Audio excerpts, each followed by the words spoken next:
Hey, welcome to this week's training. I've got an amazing guest for you guys today. Someone I've been following for quite some time, watched a lot of his videos, spoke to him personally. This guy is a copywriting and marketing extraordinaire. I've got the man, the myth, the legend, Trevor ToeCracker Crook. I almost called you Cook. Trevor ToeCracker Crook, tongue twister, man. Thank you so much for coming on the show, dude.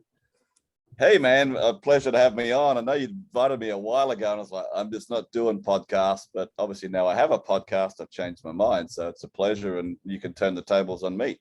Yeah. Well, it's funny because you're someone really when I don't know how long ago you started writing copy, but I think I had heard of you probably over a decade ago. I think I was watching some stuff on, you were doing like presentations, it's on YouTube somewhere. You were giving some seminar. I can't remember exactly what, but I remember getting hooked on your videos like a decade ago and then connecting with you online and doing all this stuff. I was like, this is so cool. I'm connecting with like a superstar over here. So now having you on the show, this just makes it even better for me. So I'm really excited to talk about a few things. But before we get into it, can you just kind of give us a little story, I guess, of how you got into this entire copywriting and marketing world? It's always interesting to see how people got into it. Yeah, I mean, I started off as a banker wanker, really, when I was 16. And I worked for two banks for 15 years, and then I brokered commercial lending deals of loans of about $1 million upwards between the banks. And when I got into broking in 1996, I was like, I'm not doing this shit for the rest of my life. It's always a double sell. And in 2000, I answered a lead generation advert, direct response advert, offering a free report. And of course, hooked me in. I realized later it was a fucking sales letter. And I gave the guys $697 for a box of marketing crap from the States, basically cassette tapes back then and manuals. But let's say crap. I mean, Halbert, Kennedy, Ted Nicholas, I mean, Bly, all the big names that I now know of. And then a year later, the same guy I bought the material from, Mel Emery, was having an introductory seminar to sell the master licenses, non-exclusive, for all of Dan Kennedy's products and books at that time. Oh, wow. Yeah, he'd bought the Australasian rights to it. And it was, I had resale rights, not reprint, but I could sell digitally as well, online.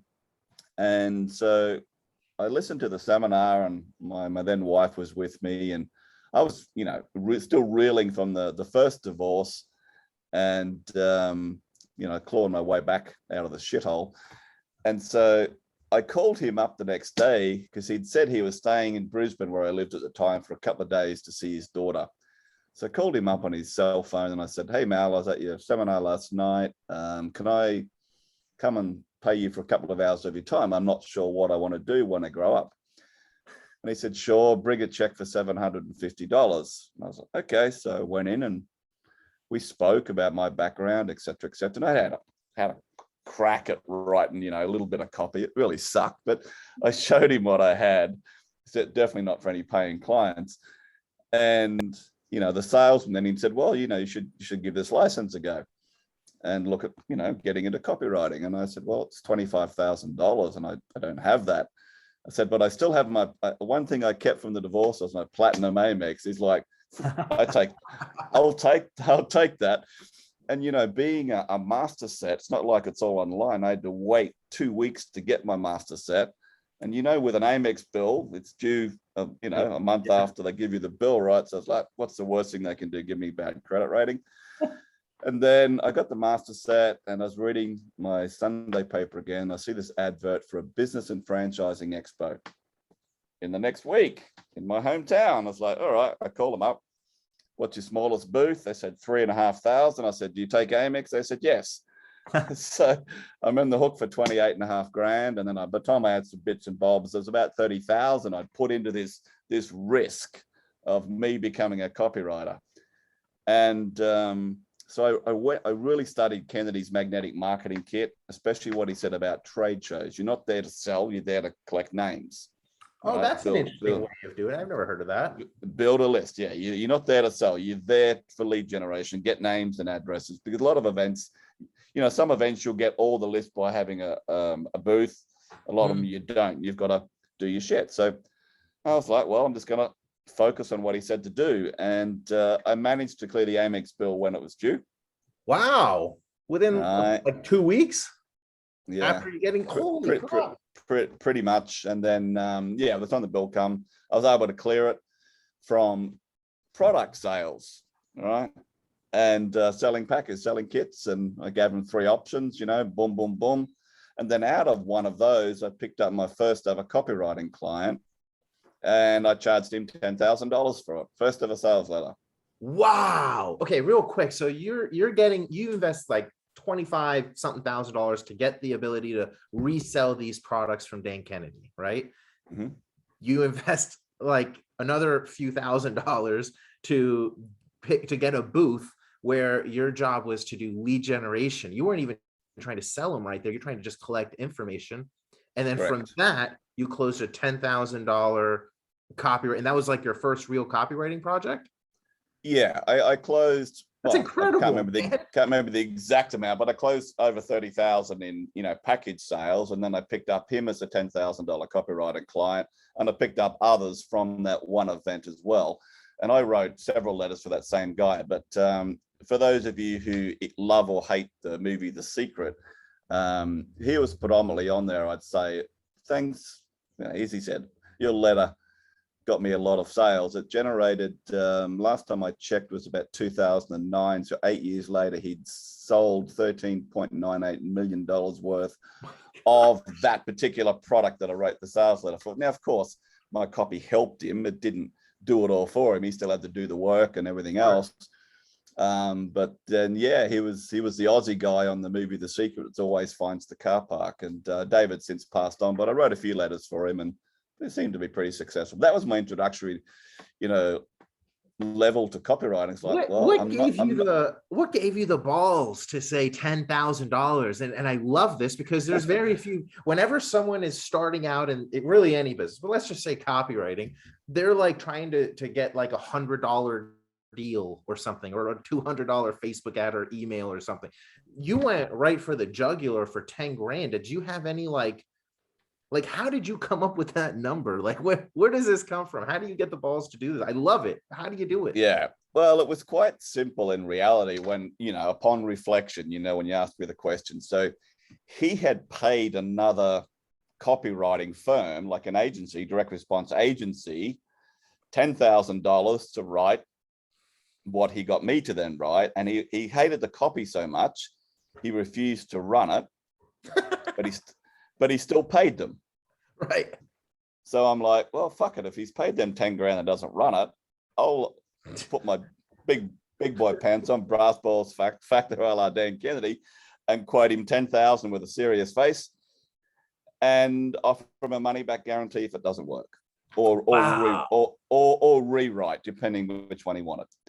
And he was like, okay, because he actually asked me to critique the copy that he wouldn't run.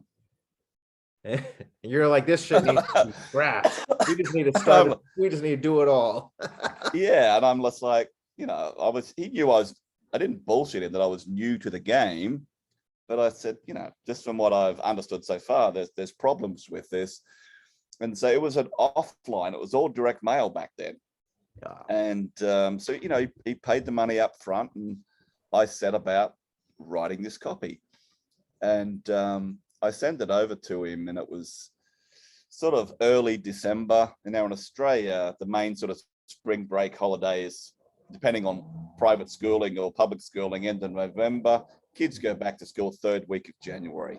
Okay. It's not a great time to do a massive mail out in Australia, right? So I explained to him to wait until at least the second, probably third week of January before he mails his offline list.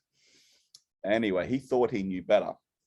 And in early January, I got a phone call saying your copy didn't work. And I was like, what do you mean it didn't work? You weren't supposed to mail until probably even next week. Yeah. He's like, yeah, I didn't believe you. So he mailed 38,000 letters direct mail. Jeez. Yeah. That's like a $40,000+ investment right there. Yeah. Yeah, fuck it. I'm not gonna listen to you. Let's drop 40 grand on this. Yeah. And so I said, I just kept, I was like, fuck me, I'm gonna have to give him 10 grand back. And I said, well, that's your problem. You didn't listen to me. Fucking mail it again the way I told you to. And he's like, okay. So he mails again.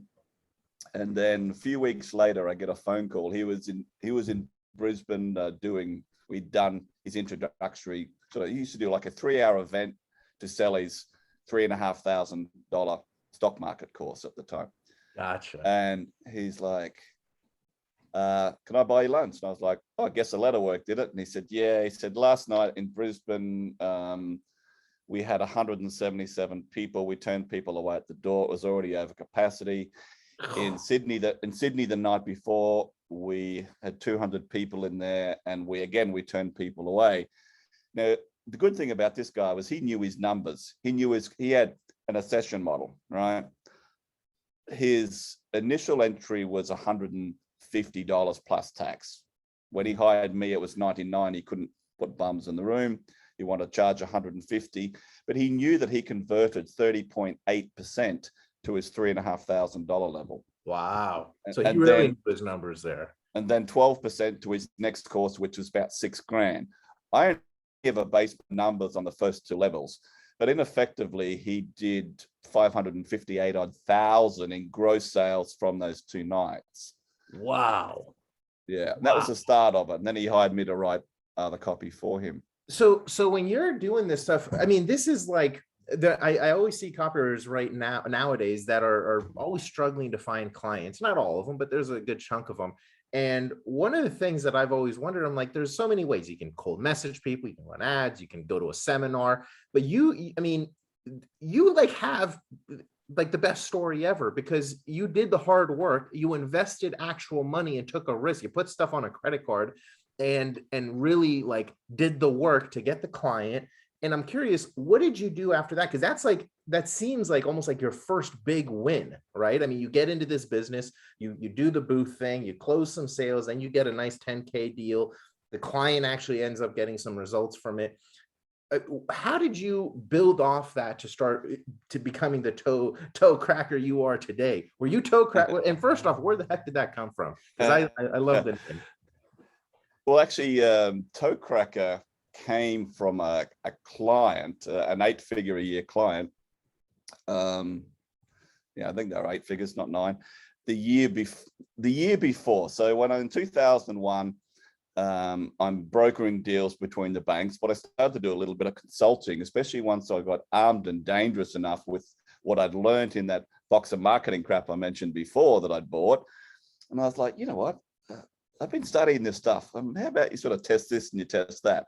And this particular company, I was also a customer, right? So, but I could see, from my banking days, I literally pulled apart approximately 35,000 sets of financials in my banking days, interviewed over 10,000 business owners, pulling them apart, putting them back together, assessing risk, writing deals of 150 to 200 million gross a year. So I know numbers and I know fucking business, what it takes for risk.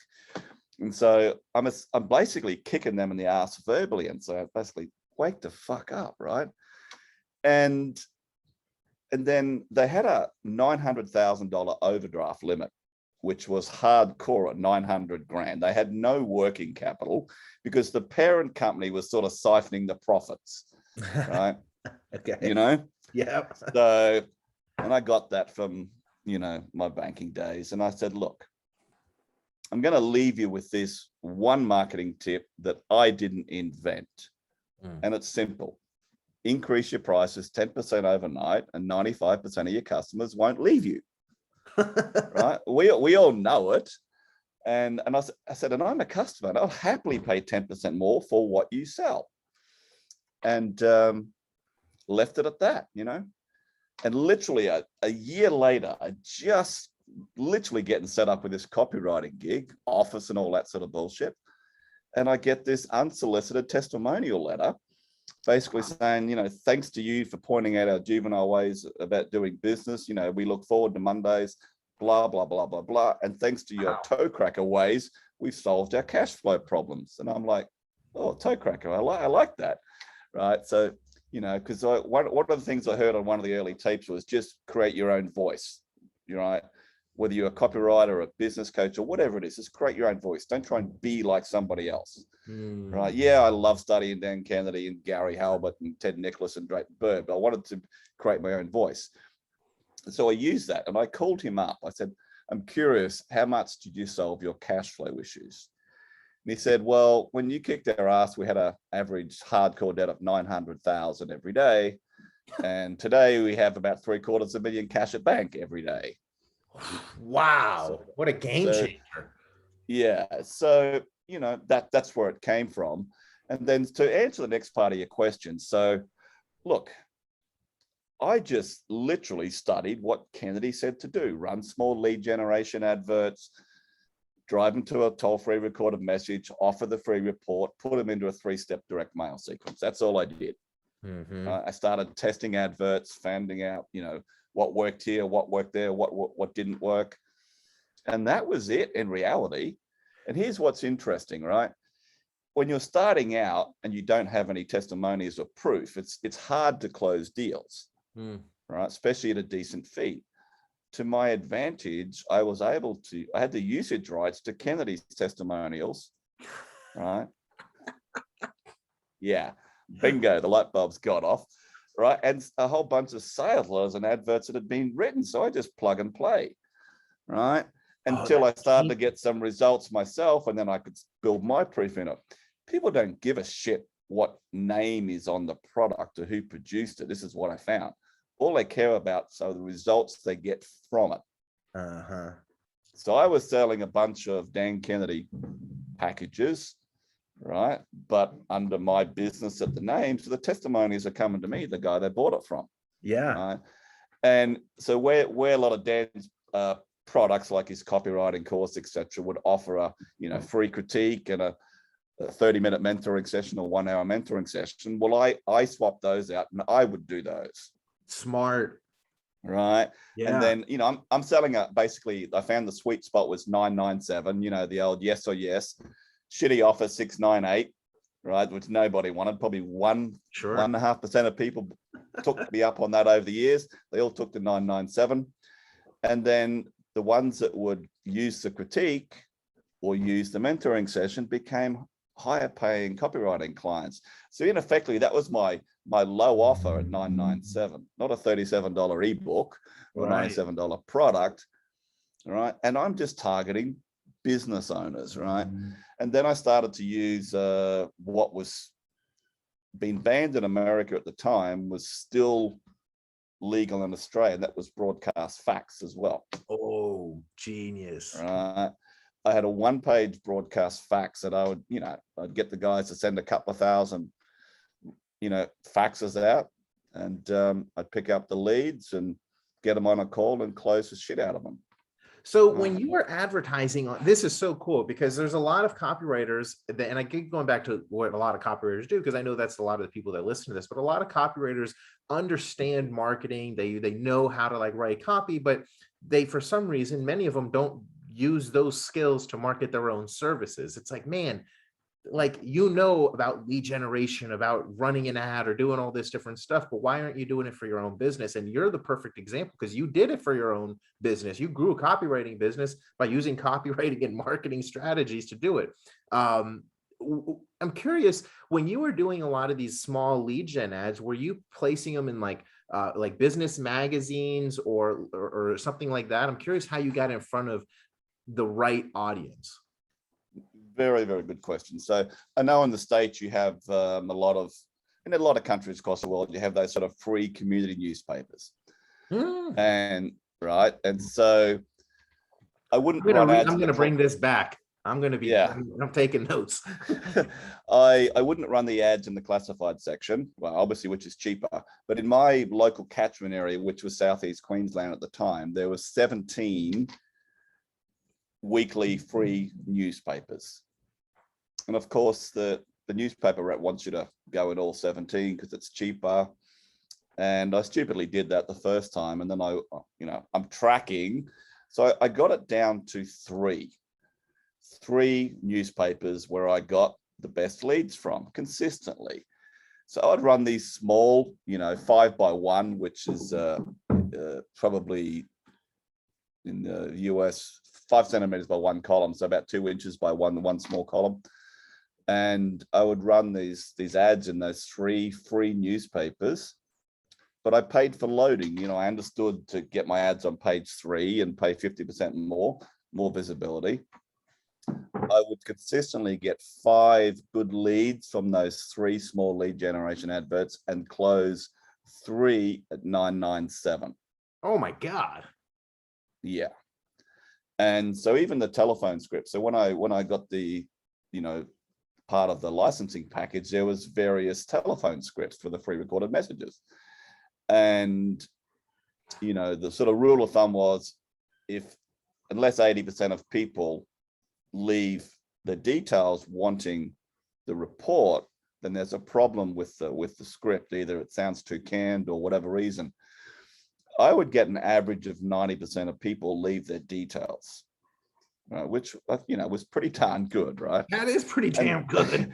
And then I knew my conversions. So, there was stuff like that. And then I would just start to test. One day I said I actually got my wife to do it at the time, much to her disgust, to pull off 300 names of chiropractors. And I sent a 2-page, printed front and back, one piece of paper, copy front and back, offering a free CD at the time, that changed from cassettes to CDs, and this free report, which is a sales letter, selling shit. Yeah. And of the 300, 14 responded to letter 1. Whoa. Seven converted, so 50% converted at 997. And then one of those became around a 25K copywriting client. All right. So then I started to use a telemarketing company to telemarket fucking chiropractors and dentists, and just cleaned up. I'm like, my mouth is open. I'm blown away here. You had a 4% conversion rate on this direct mail piece, essentially, here, if I did this right. You had 300 people you mailed it to. You had how many? 17 or some shit respond? 14 put their hand up, right? And then 50% of the ones that put their hand up closed. You got like a 5% conversion basically on this like cold mailer. That's really fucking good. Yeah. And then what else I would do is, it's normal to you. Yeah, Yeah. Well, then what else I would do is, I would also get all the 17 free newspapers, right, every week. And I would just cold call. Most people hate cold calling. I don't give a shit. I used to do it in my banking days. I would just call up, script that worked like gangbusters, right? Send them the report, and then just close them. And here's what was interesting. Once I was being courted by a major radio station to have my, courted, you still got to pay the freight till they offer it to you. And I was on the final leg of spending money with them, but I would have had a 30-minute weekly radio slot on major radio station talking about advertising and marketing. Anyway, the rep comes in, and I was like, you know what? I don't know if I want to do this. And I said, I'm getting leads from the radio ads and I'm getting sales, but I said, I can spend a couple of hours on the phone this afternoon and make a shitload more money. And so he sort of challenged me. And so I literally I made, what did I make? I made 35 phone calls. I sent 30 reports, and I closed half of those as well. That's so sick. Okay, so when you're closing them on deals, you're closing them first on like the product for $9.97, correct? Well, yeah, I'm just closing on sending the free report, and the sales letter did the rest. That's so sick. Okay, so right. I'm gonna be modeling this now with maybe some YouTube. I'm gonna just take it to 2022 or 20 or whatever year we're in. So just so we have the kind of the funnel that you used, you had an ad that said that sold the free that gave away the free report, right? Mm-hmm. Okay, and now after the free report, that was the sales page, obviously, right? So that was the sales page. So the advert drove them to a toll-free recorded message. Okay. Right. I left a 90-second recorded message. And, you know, the system I used didn't need to ask them for their phone number. It automatically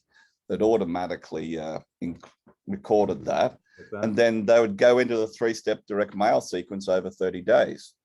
Cover letter with free report, letter 2, and letter 3. So they have ad, toll-free 90-second message, and that toll-free message pitches them the free report. Yes, it pitches them on. I'm trying to get super granular so I can like rip off your funnel and do it. So I'm just being very honest. That's all right. I'll take an affiliate cut. I could share the whole thing with you privately. Even the scripts. Yeah. The scripts sort of again tapped into their emotional side of it. You know, the script tapped into, you know, the conversation going on in their mind, and, you know, then offered the free report. And, you know, if you don't like the report, throw it in the bin. You know, and, you know, here's what's interesting about the toll-free recorded messages stuff. And I'd heard about it when I first learned it from Kennedy, but in my own case, it was just so spot on that a lot of my calls came between 9 p.m. and 3 o'clock in the morning. Interesting. Huh. People have come home from work, you know, they've had to spend time with the wife and the kids. Kids go to bed, they just want to chill, read the newspaper. And it could be anywhere but it was, between those hours consistently. And of course, what I loved, and I know you appreciate this, you know, when someone's reading an ad offering a free report or whatever it is, and they can call a toll-free recorded message 24 hours, 7 days a week, they know there's no bastard trying to sell them anything. Right? And just put them into the direct mail sequence. And so I just, you know, I did that, obviously not just for myself, but for many clients. And, you know, one of the ones that I liked to tell a story the most on was I'd ran, you know, back in the old days, I'm showing my age now, various ads in the yellow pages, right? And I'm not a telemarketer, but I understood people looking for telemarketers might need a copywriter. So I ran a small ad in the telemarketing section. I get a call from this company that were a property management consulting company for basically to rich people who had equity and or cash and wanted to do some sort of property development, but didn't have the know-how. So for a fee, they would find it and project manage it for them.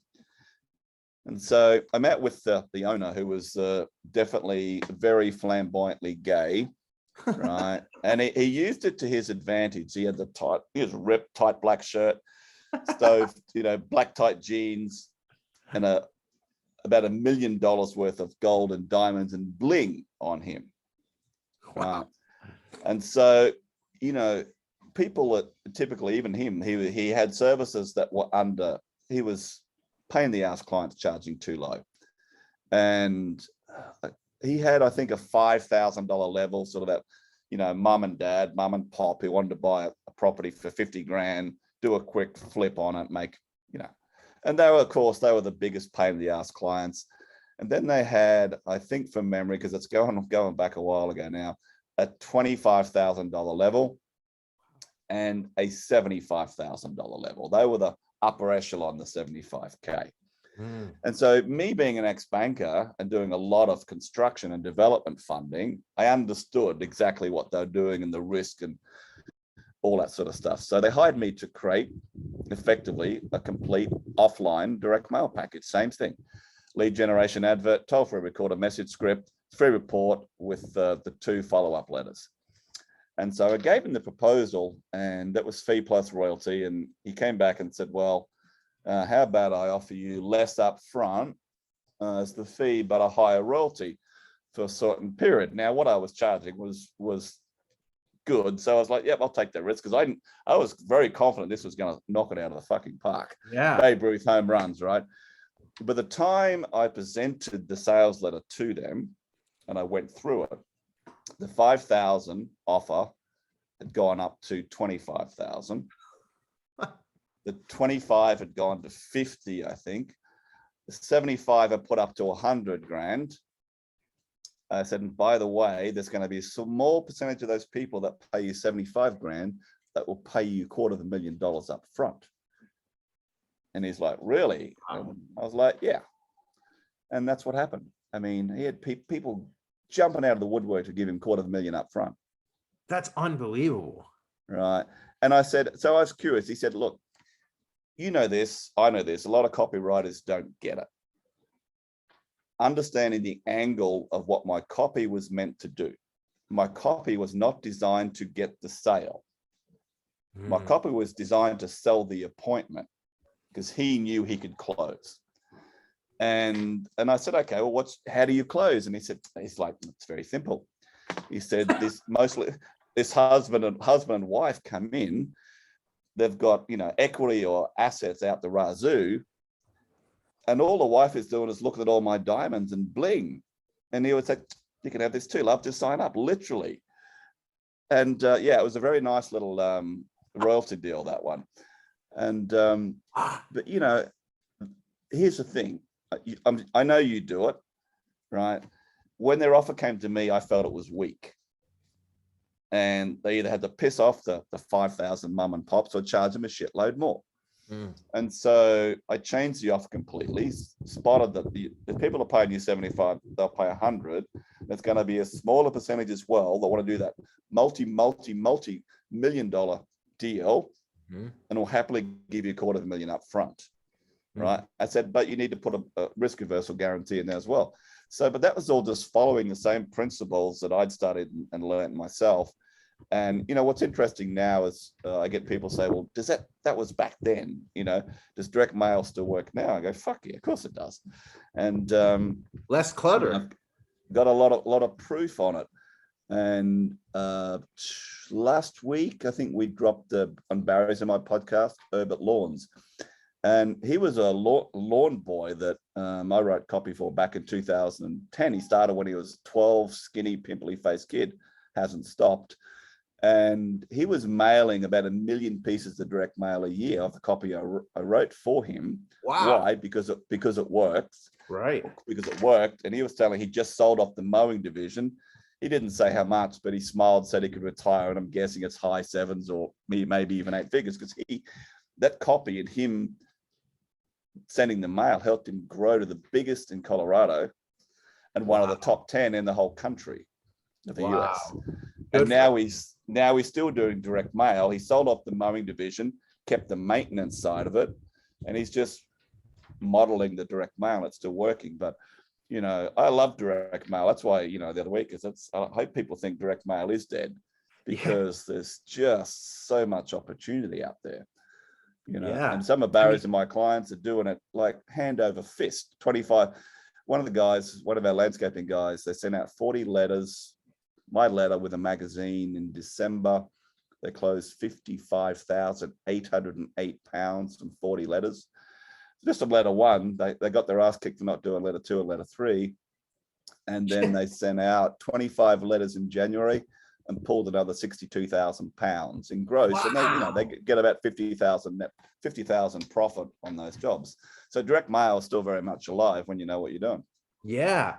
And that's unbelievable. And so for the people who are thinking about getting into direct mail, would you suggest, because you have way more experience than I do for sure with this, especially, would you suggest like purchasing a list to go after them? Or would you, like, if you have your own database maybe of email users, but somehow you were to get their address, I mean, do you have like I don't know if I'm asking this correctly, but do you think it's still profitable to go after a cold audience with direct mail, or maybe generate the lead online and target those people that you generate the lead online, or a combo? I don't know if that's the best question. I don't know if you understand what I'm asking, but yeah, I mean, obviously, this, and most people who understand lists, you're only as good as the list broker and the list that you get. If the list is good and it's the right audience, it can definitely work. You just have to apply the direct mail techniques. Here's what's interesting is that I saw someone late last year on a Facebook post saying, he's got a whole pile of direct mail letters that, once a year does a direct mail campaign to generate all his business. And I spotted one thing instantly wrong with his envelope that would definitely bump his open rate. Well, actually, two things. One, he used a normal biro, normal pen, normal ink, and he used black. Two no-nos. All right. Common rookie mistake. Now, whatever business he's getting from that, he might get 10, 20, who knows, more percent open rates just because, if he used a blue rollerball type pen, right, he's going to increase his open rates. Our landscaping clients, have obviously done all the training videos on how to do this shit. Here's when you do letter 1. Here's when you do letter 2. Here's when you do this, bang.